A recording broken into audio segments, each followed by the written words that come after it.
Hello and welcome to the Mystic Banana Podcast. I am your host, Bodhi, and today we are delving into a profound and timeless question that has intrigued humanity for centuries. Is there any life after death? Inspired by the teachings of Krishnamurti, we'll explore the intricacies of this question and examine what it means to truly understand our consciousness and its relationship with the universal human experience. We begin with the core question: is there any survival after death? This question not only addresses the continuation of our existence post-mortem, but also delves into the nature of our attachments, regrets, and the essence of what we consider as self. When a person dies, carrying with them a lifetime of attachments and regrets, what becomes of this residual energy, this leftover consciousness? Krishnamurti's inquiry into this matter prompts us to reflect on the very nature of our being and the constructs of our identity. To understand the possibility of survival after death, we must first comprehend what Krishnamurti refers to as consciousness. He challenges us to realize that our consciousness is not an isolated entity, but rather a shared experience of humanity.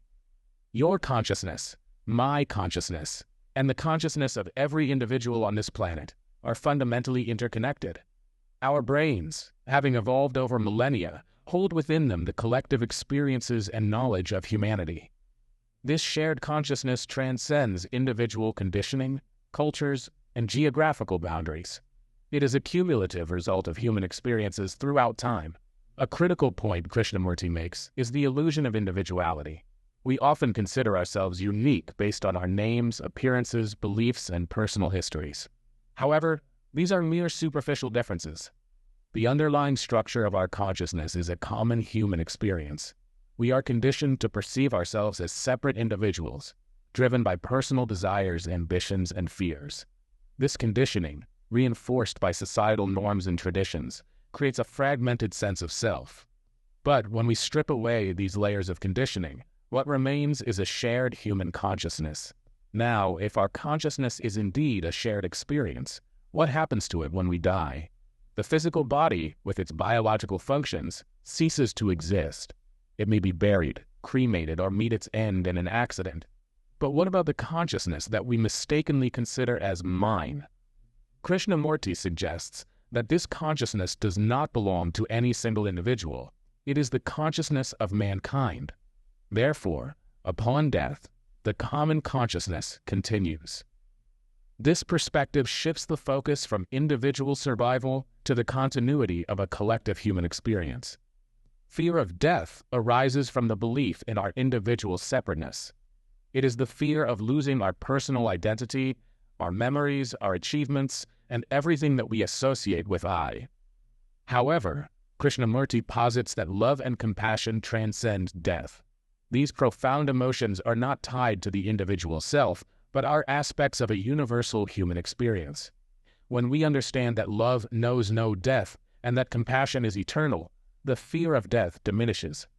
The true realization of this fact is akin to enlightenment, a state beyond intellectual understanding and beyond the confines of words and theories.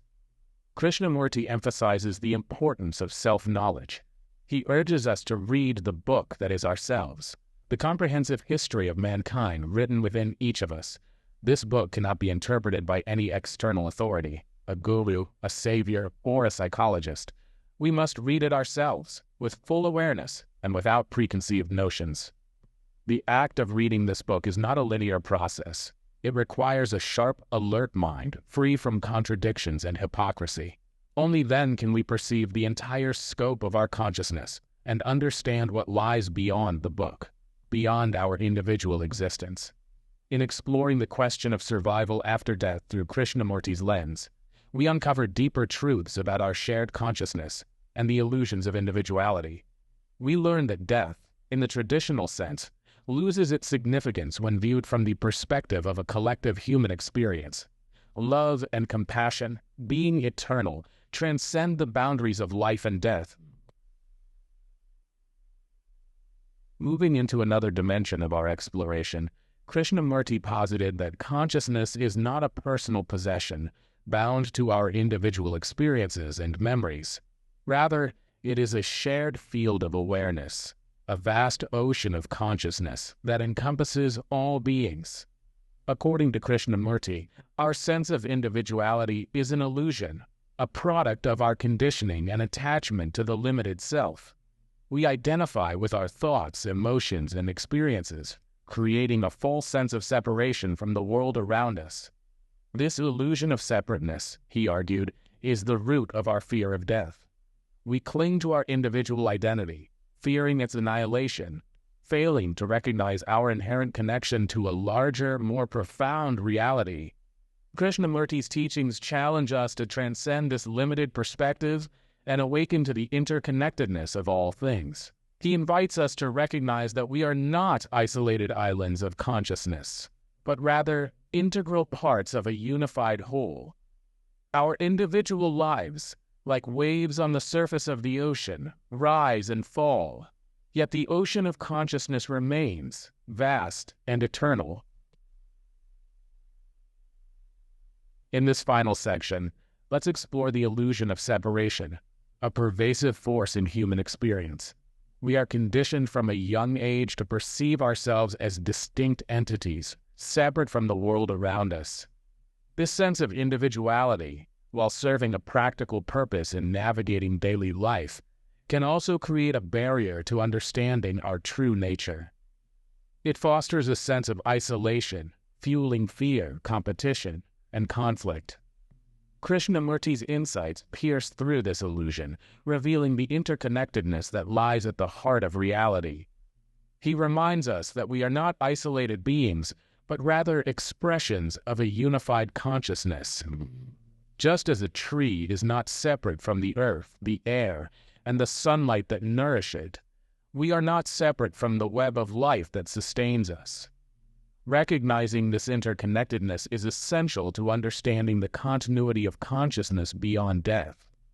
If we are not truly separate, if our individual consciousness is merely a wave in the vast ocean of existence, then death can be seen as a transformation, a merging back into the source from which we arose. Love, in its purest form, transcends the boundaries of the individual self. It is a force that connects us, uniting us in a shared experience of compassion, empathy, and understanding. Love is not merely a sentiment or an emotion. It is a fundamental aspect of consciousness itself, a reflection of our inherent interconnectedness. In the face of death, love serves as a beacon of hope, reminding us of the enduring power of connection. The love we share with others, the compassion we extend to all beings, does not vanish with the passing of the physical body. It persists, rippling outward, touching the lives of those we leave behind. Love, in its essence, is a recognition of our shared humanity. It is a testament to the unity that lies beneath the surface of our perceived differences. When we embrace love as a guiding principle, we transcend the fear of death, for we recognize that our true essence, the essence of love itself, is eternal and indestructible. The concept of unity in consciousness offers a profound shift in perspective. It challenges us to relinquish our attachment to the limited self and embrace a wider, more inclusive vision of reality. It invites us to recognize that we are not isolated individuals, but rather integral threads in the tapestry of existence. This understanding has the power to transform our relationship with death. When we recognize our interconnectedness, death ceases to be an ending and becomes a transition, emerging back into the source of all being. The fear of annihilation fades, replaced by a sense of peace and acceptance. Embracing unity in consciousness is not merely a philosophical concept. It is a call to action. It urges us to live with greater compassion, understanding, and love, recognizing the inherent worth and dignity of every being. It is a reminder that our actions have ripple effects, extending far beyond our individual lives. Death, the ultimate mystery, continues to beckon us, inviting us to explore the uncharted territories of consciousness. While the answers to our questions may remain elusive, the journey itself is transformative. By questioning our assumptions, challenging our limitations, and embracing a new way of perceiving reality, we open ourselves to a deeper understanding of life and existence. Krishnamurti's insights offer a profound perspective on death and the continuity of consciousness.